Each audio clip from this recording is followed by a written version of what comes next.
आज आपण लहान मुलांच्या टिफिनसाठी सकाळच्या गडबडीत होणारी एक चविष्ट आणि हेल्दी आणि लहान मुलांना इंटरेस्टिंग वाटणारी अशी आज आपण रेसिपी बनवत आहोत।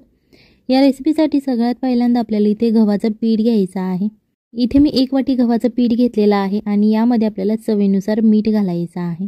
याच्यानंतर ज्या वाटीने तुम्ही गव्हाचं पीठ घेतलं होतं त्याच वाटीने सगळ्यात पहिल्यांदा अर्धी वाटी आपल्याला यामध्ये पाणी घ्यायचं आहे। हे मी साधं पाणी यूज केलेलं आहे, कोणतंही कोमट वगैरे पाणी वापरलेलं नाही।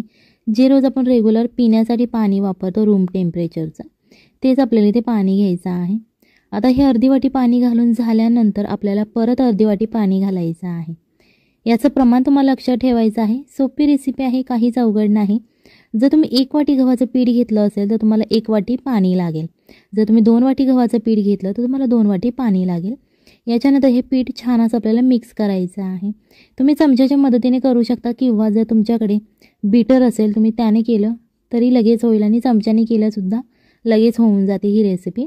या ज्या गाठी तुम्हाला दिसत आहेत यामध्ये या तुम्हाला पूर्ण गाठी फोडून घ्यायच्या आहेत आणि छान असं पातळ असं आपल्याला बॅटर तयार करायचं आहे। जास्तही पातळ नाही आणि जास्तही घट्टही नाही, मीडियमच हे बॅटर आपण तयार करून घेतलेलं आहे। हे आता आपण साईडला ठेवून घेणार आहोत। याच्यानंतर इथे आपल्याला एक पॅन घ्यायचा आहे। त्यामध्ये जर तुमच्या मुलांना तेल आवडत नसेल तर तुम्ही बटर किंवा तूप इथे त्याच्यानंतर थोडीशी जिरे आणि मोहरी यामध्ये घालायची आहे। मोहरी जिरे छान असे तडतडल्यानंतर तुम्हाला यामध्ये घालायची आहे मटकी। इथे मी मोड आलेली मटकी घेतलेली आहे। तुमच्या घरात जर मटकी नसेल किंवा इतर कोणताही पदार्थ असेल मोड आलेला तुम्ही तो घेतला तरीही चालेल। ते छान असं तेलामध्ये आपल्याला फ्राय करून घ्यायचं आहे। सगळ्यात पहिल्यांदा व्हिडिओ आवडत असेल तर व्हिडिओला लाईक करा, हळद आणि मीठ घालून पुन्हा एकदा ते फ्राय करायचं आहे। जर तुम्ही चॅनलवरती नवीन असाल तर चॅनलला सबस्क्राईब करा, जेणेकरून येणाऱ्या नवनवीन व्हिडिओजचे अपडेट तुम्हाला लगेच मिळतील। यामध्ये कोथिंबीर घालायची आहे। तुम्ही अशा प्रकारे अख्खीसुद्धा जे आपण खुडून कोथिंबीर घेतो ती घातली तरीही चालेल किंवा बारीक चिरून घातली तरीही चालेल। आता हे दोन्ही पदार्थ छान असे आपल्याला तेलामध्ये फ्राय करायचे आहेत। पूर्णही याला शिजवायचं नाही, ज्याप्रमाणे सॅलड वगैरे खातो आपण त्याचप्रमाणे हे करायचं आहे। अर्धी कच्ची मटकी जेव्हा शिजते तेव्हा तुम्हाला गॅस बंद करून घ्यायचा आहे, पूर्ण ही मटकी शिजवायची नाही।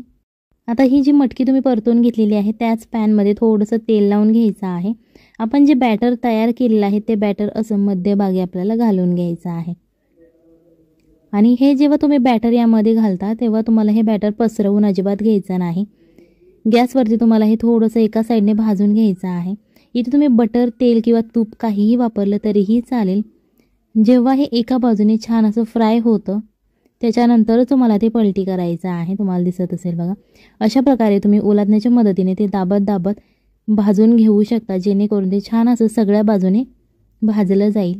जेव्हा ते एका बाजूने भाजलं जाईल त्याच्यानंतर तुम्हाला ते पलटी करून घ्यायचं आहे, जेणेकरून ते दुसऱ्या बाजूनेही छान असं भाजलं जाईल। तुम्हाला दिसत असेल बघा, खूप छान असं दिसायलाही खूप छान दिसतं आणि याची चवसुद्धा खूप छान लागते। इथे तुम्हाला चपातीचं पीठ मळावं लागत नाही किंवा लाटावी लागत नाही चपाती। अशा प्रकारे तुम्हाला हे बनवून घ्यायचं आहे। रेसिपी इथे संपत नाही कारण मुलं चपाती भाजी खायला नाक मुरडतात। सो अशा प्रकारे तुम्हाला हे 2 छोट्या छोट्या चपात्या तयार करून घ्यायच्या आहेत। छान अशा ते तुम्हाला क्रिस्पी होईपर्यंत भाजून घ्यायच्या आहेत। याच्यानंतर आहे जेव्हा हे तुमचे पराठे किंवा तुम्ही चपाती म्हणू शकता हे भाजून होतात तेव्हा तुम्हाला ते एका प्लेटमध्ये काढून घ्यायचे आहे। तुम्हाला दिसत असेल बघा, दिसायला ही खूप छान आणि इंटरेस्टिंग रेसिपी असल्यामुळे मुलांना ही खूप रेसिपी आवडते। डबा अजिबातही रिकामा आणत नाही। अशा प्रकारे तुम्हाला पेपर फॉईल घ्यायची आहे, जेणेकरून हे जे आपण पदार्थ तयार करणार आहोत तो छान असं गरम असा राहिला पाहिजे, जेणेकरून मुलांना टिफिन खाताना ते गरम मिळालं पाहिजे, थंड झालं नाही पाहिजे।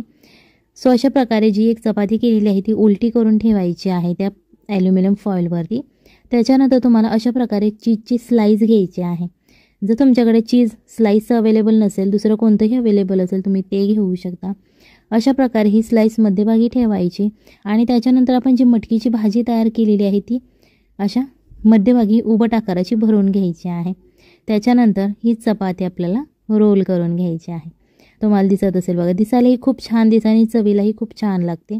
हे जे रोल आहे तो थोडासा असा बाहेरच्या बाजूला काढायचा आहे आणि त्याच्यावरती अशी ॲल्युमिनियम फॉईल आपल्याला रोल करायची आहे आणि जी ॲल्युमिनियम फॉईल खालच्या बाजूला जी एक्स्ट्राची राहते ती अशा प्रकारे दुमडून घ्यायची आहे, जेणेकरून मुलांना हातामध्ये पकडाल ते सोपं जाईल आणि दिसायलाही खूप छान दिसतं.